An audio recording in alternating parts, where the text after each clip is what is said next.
সুপ্রিয় শিক্ষার্থী, আসসালামু আলাইকুম। ইউনিক লার্নের পক্ষ থেকে সকলকে স্বাগতম জানাচ্ছি। আমি আজকে হিসাব বিজ্ঞানের দ্বিতীয় পত্রের সবথেকে গুরুত্বপূর্ণ অধ্যায়, সেটা হলো যৌথ মূলধনী কোম্পানির মূলধন হিসাব। এই অধ্যায়ে আজকে আপনাদের একটা বেসিক ক্লাসটা নিব, এবং বেসিক ক্লাসটা হলো এই প্রত্যেকটা অধ্যায়ের শুরুর যে ক্লাসটা হয় এটা আপনার সবথেকে গুরুত্বপূর্ণ ক্লাস। কারণ আমরা যদি ওই অধ্যায় সম্পর্কে বিস্তারিত জানি, তাহলে ওই অধ্যায়ের অঙ্কগুলো আমাদের অনেক সহজ হয়ে যায়। এজন্য আমরা সবসময় চেষ্টা করব যে প্রত্যেকটা অধ্যায়ের শুরুর যে ক্লাসটা থাকে, বেসিক যে ক্লাসটা থাকে, ওই ক্লাসটা কি করব, সমাধান করা বা ওই ক্লাসটা দেখার চেষ্টা করব। ঠিক আছে?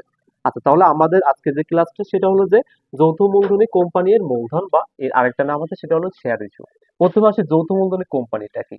এই কোম্পানি কিন্তু একটা আইন আছে, এটা হলো 1994 সালের বাংলাদেশের যে আইনটা আছে, এই আইন দ্বারা কি হয়, যৌথ মূলধনী কোম্পানি পরিচালিত হয়। এবং যৌথ মূলধনী কোম্পানির সাধারণত দুইটা দলিল থাকে, একটা পরিমেল নিয়মাবলী, একটা হলো স্মারকলিপি। একটা হলো অভ্যন্তরীণ দলিল, একটা হলো বার্ষিক দলিল। এই দলিলতে আপনার কি থাকে যে এখানে কয়টা শেয়ার থাকবে, প্রত্যেকটা শেয়ারের দাম কত করে থাকবে, কাজটা কিভাবে, সবগুলোই দলিলের ভিতর সুন্দরভাবে কি থাকে, উপস্থাপন থাকে। আচ্ছা, এবার আসি আমাদের এই কোম্পানি গঠন করতে হলে অবশ্যই এই কোম্পানি 1994 সালের যে আইনটা আছে, এই আইনের মাধ্যমে নিবন্ধন করতে হবে। এখন নিবন্ধন করার পূর্বে আমাদের নিবন্ধন যে অফিস আছে, নিবন্ধন অফিস থেকে আমাদের দুটো বিষয়ে অনুমোদন নিতে হয়। যে কয়টা শেয়ার আমরা কি করতে পারবো, বাজারে বিক্রি করতে পারবো, এর জন্য একটা অনুমোদন পাইতে হবে। এবং প্রত্যেকটা শেয়ারের মূল্য কত হবে, এর জন্য একটা অনুমোদন পাইতে হবে। আচ্ছা, এবার এখানে সেই আমাদের শেয়ার এবং সেই মানে মূলধনের যে শ্রেণী, এটা আমি এখানে একটু শর্ট করে লিখে রাখছি।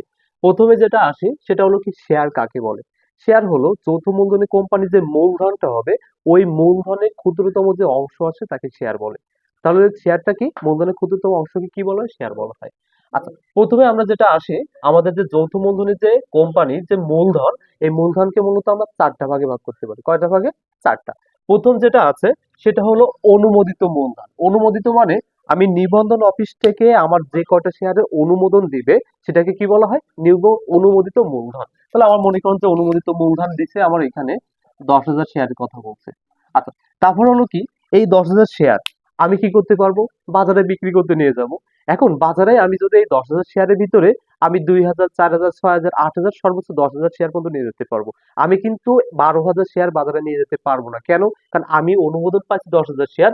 10,000 অথবা তার নিচের শেয়ার আমরা কি করতে পারবো, বাজারে নিয়ে যেতে পারবো বা ইস্যু করতে পারবো। তাহলে আমি মনে করেন যে ইস্যু করছে এখানে 8,000 শেয়ার বাজারে নিয়ে গেছি।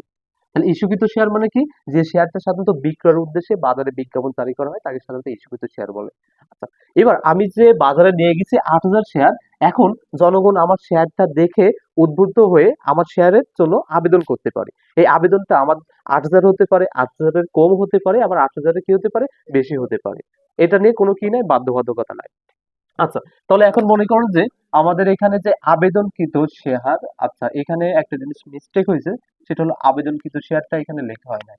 এইটা এখান থেকে হবে, আপনার এখানে হবে আবেদনকৃত শেয়ার।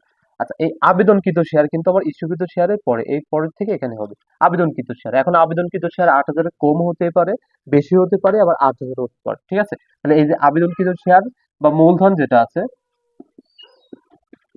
ধর যেটা আছে এটা আমাদের 9,000-ও হতে পারে, এটা আমাদের 8,000-ও হতে পারে, এটা আমার 7,000 হতে পারে।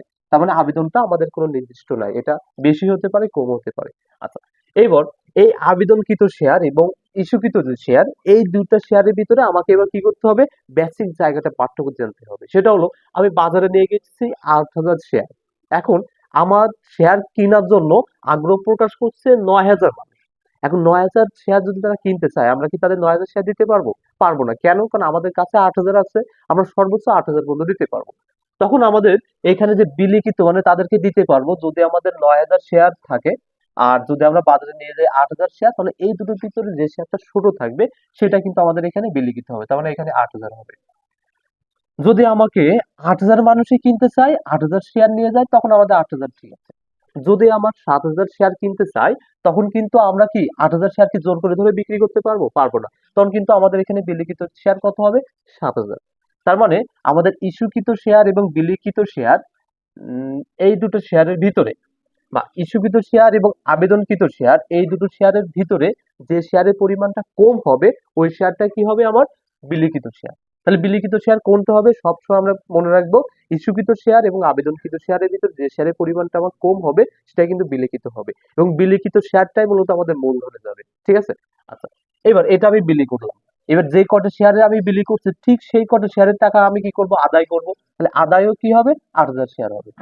আমাদের এখানে প্রশ্নে প্রথম লাইনে অনুমোদিত শেয়ার সম্পর্কে স্পষ্ট একটা ধারণা দিয়ে দেবে। তারপরে পরের লাইনে আমাদের ইস্যুকৃত শেয়ার সংক্রান্ত তথ্য দিয়ে দিবে, বিজ্ঞাপন জারি করা হলো বা ইস্যু করা হলো এরকম।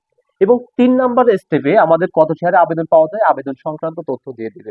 এবং 4 নাম্বার স্টেপে আমার বিলিখিত ও আদায়কৃত শেয়ার বলে দেবে।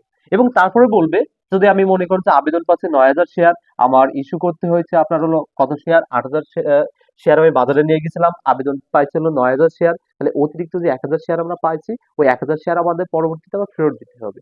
আচ্ছা, যখন আমরা অঙ্ক করবো এটা স্পষ্ট জানবো। তাহলে আমাদের এখানে শেয়ার মূলধন, এই মূলধনকে মূলত 5টা ভাগে ভাগ করা হয়। একটা হলো অনুমোদিত, যেটা নিবন্ধন থেকে পাওয়া যায়। তারপর ইস্যুকৃত, মানে যেটা শেয়ার আমরা বাজারে বিক্রয়ের জন্য নিয়ে যাই। তারপর হলো আবেদনকৃত, মানে যে শেয়ারটা আমাদের ক্রয় করার জন্য আগ্রহ প্রকাশ করে। তারপর বিলিখিত ও আদায়কৃত, যেটা শেয়ারটা আমি সবার ভিতর বন্টন করতে পারবো সেই শেয়ারটা। আচ্ছা, এরপরে আসি শেয়ার ইস্যু। ইস্যু মানে কিন্তু বিক্রয়, ইস্যু মানে হলো কি বিক্রয়। এই শেয়ার ইস্যু সাধারণত কয় ধরনের হতে পারে, 3 ধরনের হতে পারে। একটা হলো সমহার, অধিহার, অবহার। এখন নিবন্ধন অফিস থেকে আপনাকে বলছে প্রত্যেকটা শেয়ারের দাম 100 টাকা। তাহলে এই 100 টাকায় যদি আপনি বিক্রি করেন তখন সেটাকে কি বলা হবে, সমহার। সমহার মানে সমান। অধিহার, অধিহার মানে কি 100 টাকার বেশি যদি বিক্রি করা হয় তখন তাকে অধিহার বলা হয়।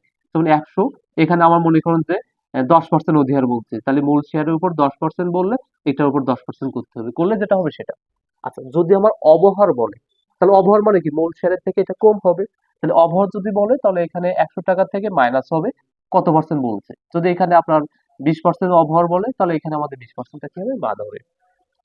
তাহলে আমরা কিভাবে সমহার, অধিহার, অবহার বের করা যায় এটা কিন্তু সুন্দরভাবে দেওয়া আছে। আচ্ছা, এরপরে এই অধ্যায় থেকে আমাদের কি কি আসতে পারে সেটা হলো যে আমাদের এখানে করণীয় কাজের ভিতর প্রথম আসবে আমাদের জাবেদা করতে হবে। এই জাবেদার জন্য আপনাদের একটা ক্লাস থাকবে এবং সেখানে আপনাদের কি থাকবে, জাবেদার সূত্রগুলো লিখে দেওয়া থাকবে। একটা ফরম্যাটে জাবেদা দিব, এই জাবেদাতে এই অধ্যায়ে যতগুলো অঙ্ক আসুক সব ওই জাবেদার ভিতরে আপনারা পাবেন। আচ্ছা, পরবর্তীতে আপনারা বলবেন ব্যাংক হিসাব তৈরি করো। কোনো কিছুর পরে যদি হিসাব কথা বলা থাকে তাহলে কিন্তু আমাদের কি করতে হবে, খতিয়ান করতে হবে। তার মানে আমাদের এখানে ব্যাংকের একটা খতিয়ান তৈরি করতে হবে। তারপর বলছে আর্থিক অবস্থা বিবরণী। আর আর্থিক অবস্থা বিবরণী বলা মানে আমাদের দুটো পক্ষ কিন্তু স্পষ্ট, একটা হলো সম্পদ আর একটা হলো কি দায় পক্ষ। ঠিক আছে? তাহলে আমরা এই তিনটা বিষয় আমরা তিনটা ক্লাসে বা তিনটা বিষয় দুটো ক্লাসে আপনাদের কি করব, অনেক সুন্দরভাবে সমাধান করে দেব। আর আপনারা আশা করি আমাদের এই যে যৌথ মূলধনী কোম্পানির মূলধনের যে বেসিক যে ক্লাসটা অবশ্যই আপনারা মনে হয় খুব সুন্দরভাবে বুঝতে পারছেন। এবং এই অধ্যায় কিন্তু অনেক সহজ, কিন্তু আপনারা যদি সহজভাবে না নিয়ে পেঁচাই ফেলেন বা এইভাবে যদি বেসিক ক্লাসটা না করেন তাহলে কিন্তু অঙ্কটা খুবই পেঁচা যাবে এবং আপনাদের সব থেকে কঠিন অধ্যায় নামে এটা পরিচিত হয়ে যাবে। ঠিক আছে? তাহলে ভালো থাকেন, সুস্থ থাকেন। আল্লাহ হাফেজ।